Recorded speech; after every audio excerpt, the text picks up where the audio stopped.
The Best Years of Our Lives wasn't just William Wyler's masterpiece about returning veterans. It was a production where a deaf director innovated hearing aids on set after losing his hearing in combat, where Harold Russell earned less than $10,000 despite winning 2 Oscars for the same performance, and where the motion picture production code demanded changes to kissing scenes while ignoring the unprecedented on-screen depiction of disability. While audiences watched 3 veterans struggle to readjust to civilian life in 1946, behind the cameras lurked a director who worried his deafness would end his career, a non-professional actor who William Wyler told to skip acting lessons, and a film so politically controversial it became a target of the House Un-American Activities Committee investigation. Here are 14 dark facts about the best years of our lives that reveal what happens when personal trauma meets artistic perfection. And stick around for the bonus fact, because what happened to Harold Russell's Oscar statuette in 1992 is one of Hollywood's most heartbreaking financial disasters. Let's march into the darkness. Number 14.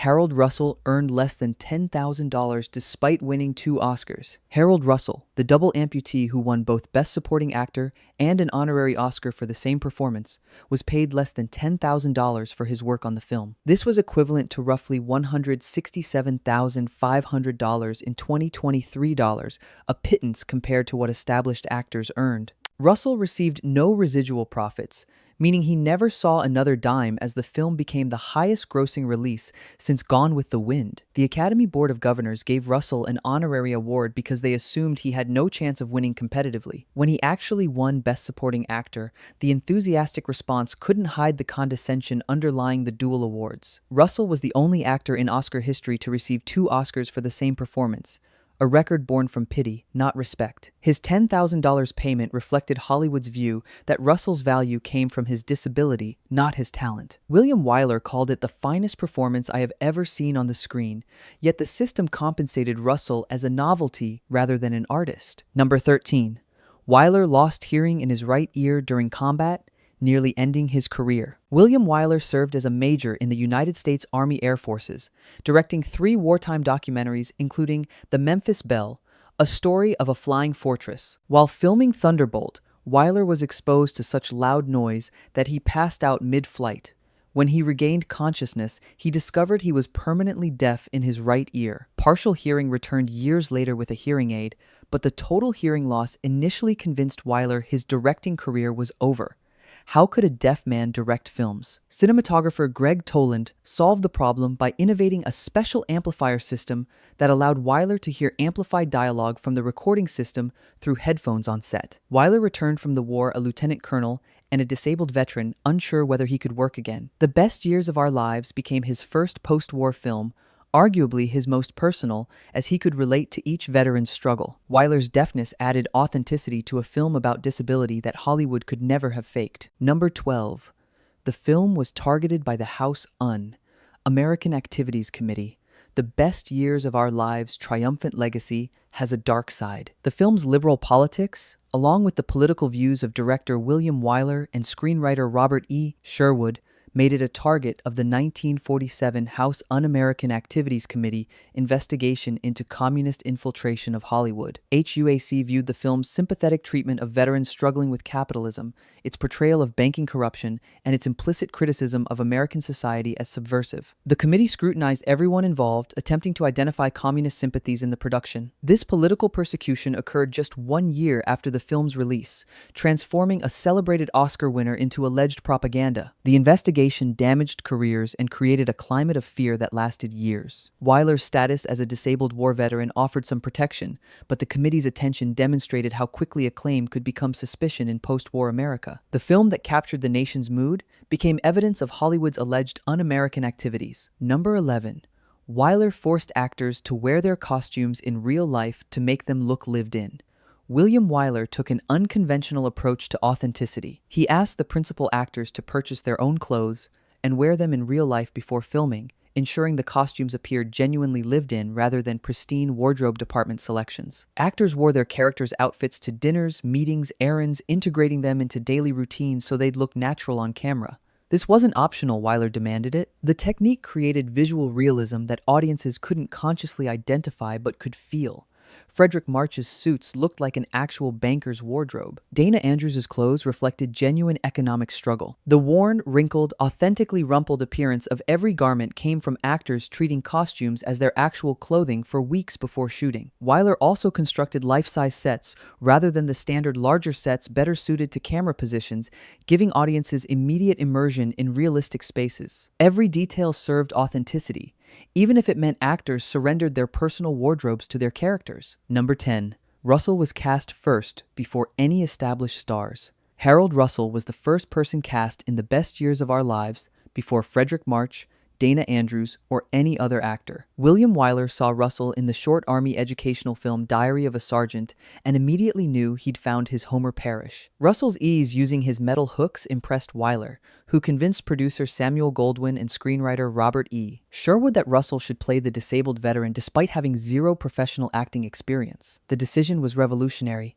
building the entire production around a non-actor with a visible physical disability. Sherwood altered McKinley Cantor's original script to make Homer a double amputee specifically to accommodate Russell's actual condition. Cantor's novel featured a veteran suffering PTSD spasms, but Wyler's discovery of Russell changed everything. This casting-first approach meant the film's emotional core was authentic disability rather than prosthetic pretense. Russell's casting dictated the entire production's direction, making him the foundation upon which the rest of the film was built. Number 9. Goldwyn stopped Russell from taking acting lessons. Wyler wanted him unpolished. When Samuel Goldwyn decided to send Harold Russell for acting lessons to prepare him for the role, William Wyler intervened immediately. Wyler loved Russell's unaffected acting style and feared professional training would destroy the naturalism that made him perfect for Homer Parrish. Wyler wanted Russell's simplicity, his genuine reactions, his unprofessional authenticity, everything formal acting training would eliminate. So Wyler stopped Russell from attending lessons,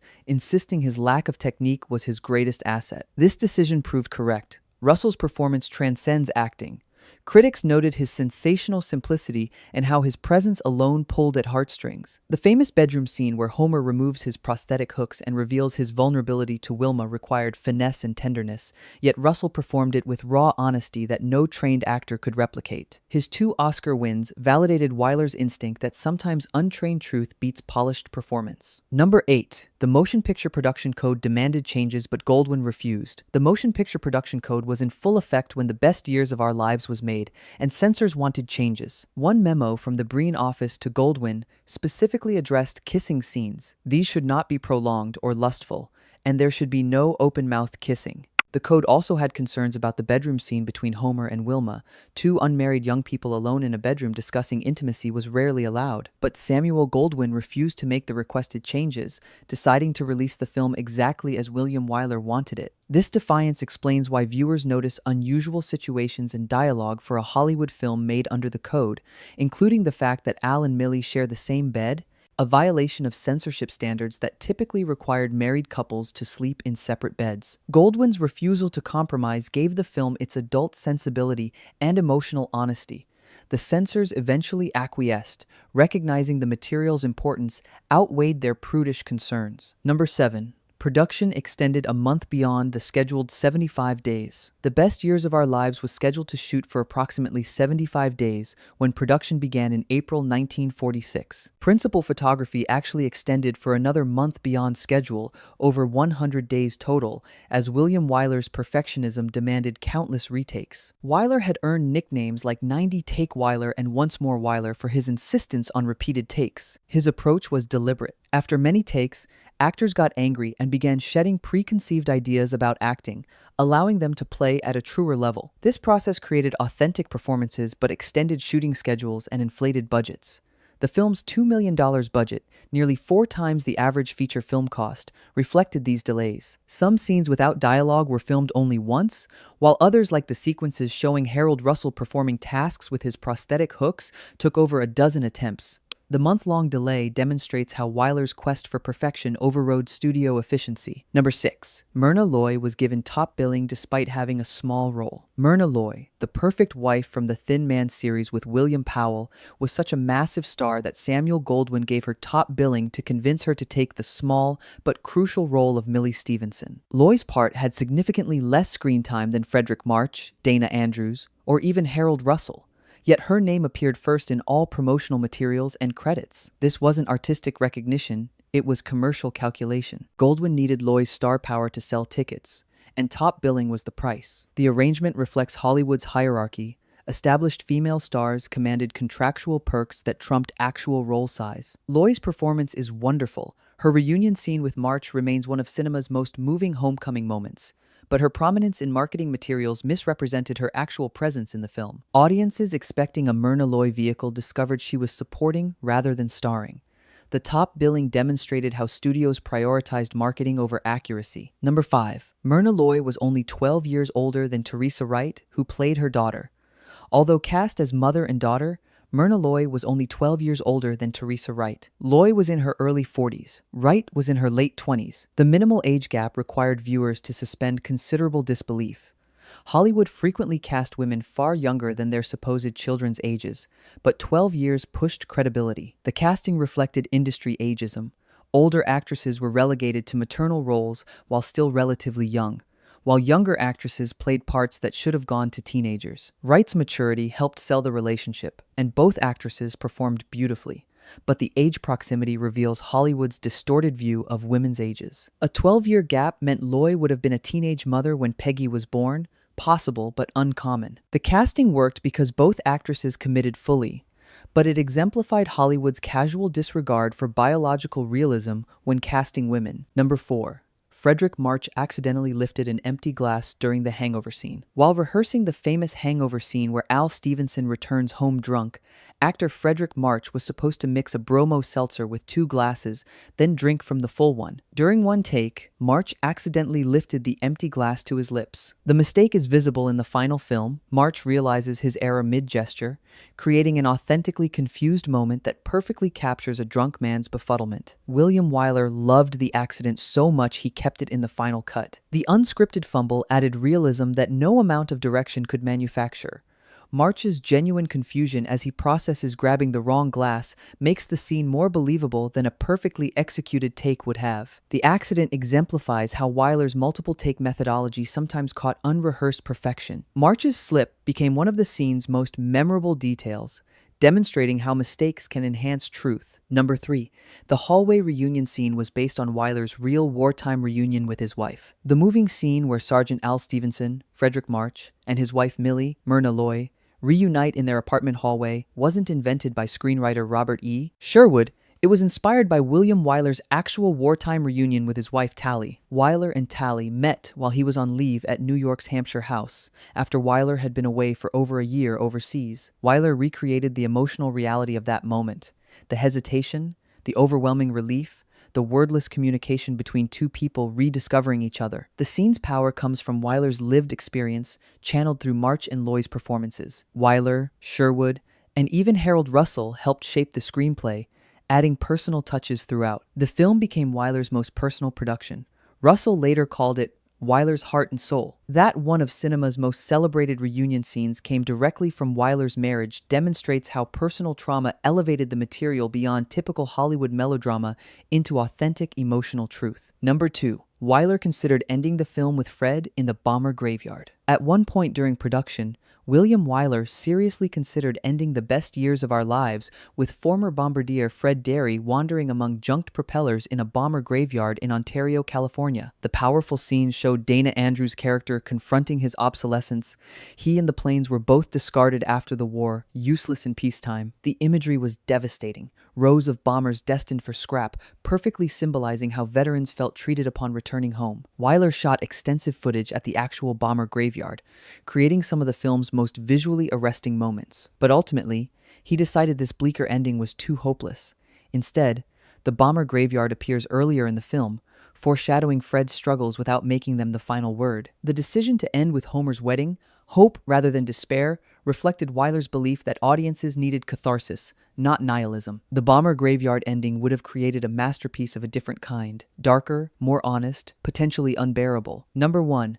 The film grossed over $10 million, the biggest hit since Gone with the Wind. The Best Years of Our Lives was the world's greatest box office success since Gone with the Wind, 1939, made for approximately $2 million and grossing over $10 million domestically, nearly $170 million adjusted for inflation. It became the highest-earning film of 1946 and one of the most lucrative releases in Hollywood history to that point. In the United Kingdom, it attracted over 20 million ticket sales, making it the sixth most attended film of all time in Britain. The financial success was unprecedented for a serious drama addressing traumatic subject matter. Audiences didn't want escapism. They wanted validation of their experiences. Veterans and their families saw themselves on screen, perhaps for the first time. The film's commercial triumph proved that treating audiences as adults capable of handling difficult emotions could be more profitable than mindless entertainment. General Omar Bradley, head of Veterans Affairs in 1946, contacted Goldwyn after a private screening,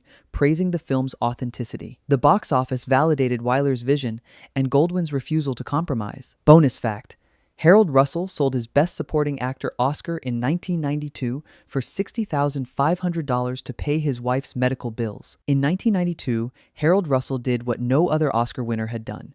He auctioned his Best Supporting Actor statuette. Russell's wife needed expensive medical care, and at age 82, Russell had no other way to raise the $60,500, equivalent to roughly $135,600 in 2024 dollars. The Oscar brought at auction. The sale shocked Hollywood and sparked controversy about whether Oscar winners should be allowed to sell their statuettes. The Academy had instituted rules preventing sales in 1950, but Russell's 1947 Oscar predated those regulations. Russell defended his decision. "I don't know why anyone would be critical. My wife's health is much more important than sentimental reasons. The movie will be here even if Oscar isn't." The buyer remained anonymous. Russell kept his honorary Oscar, which had less monetary value but greater sentimental significance as the only such award ever given for a performance. The sale revealed the cruel irony of Russell's Oscar wins. He'd been paid less than $10,000 for the performance, received no residuals as the film earned millions, and 46 years later had to sell his award to afford medical care. Hollywood celebrated Russell's courage in 1947, but left him financially struggling in old age. He died in 2002 at age 88, a decorated war veteran and Oscar winner who'd been forced to auction his greatest professional achievement to survive. The Best Years of Our Lives premiered in November 1946, as the nation grappled with reintegrating 10% of the population who'd served in uniform. William Wyler, deaf in one ear from combat, directed a film about disabled veterans using a special hearing aid system innovated on set. Harold Russell, a non-professional actor, was paid less than $10,000 despite winning 2 Oscars. The Motion Picture Production Code demanded changes Goldwyn refused. HUAC targeted the film as potentially un-American propaganda. The film won 7 Academy Awards and became the highest-grossing release since Gone with the Wind. It grossed over $10 million, drew 20 million ticket-goers in Britain alone, and validated Wyler's belief that audiences wanted honest, adult storytelling about trauma and readjustment. 78 years later, The Best Years of Our Lives remains relevant as America continues grappling with disabled veterans returning from endless wars. The issues the film addresses, PTSD, alcoholism, unemployment, family reintegration, societal indifference, persist across generations. Roger Ebert wrote, "As long as we have wars and returning veterans, some of them wounded, the best years of our lives will not be dated." The film that William Wyler worried he couldn't direct because of his deafness became his masterpiece. The non-actor Wyler refused to send to acting school delivered cinema's finest performance. The production code censors wanted sanitized became the most honest Hollywood film of its era. And the box office failure studio executives feared became the biggest hit in 7 years. If you survived this journey through post-war trauma and Hollywood hypocrisy,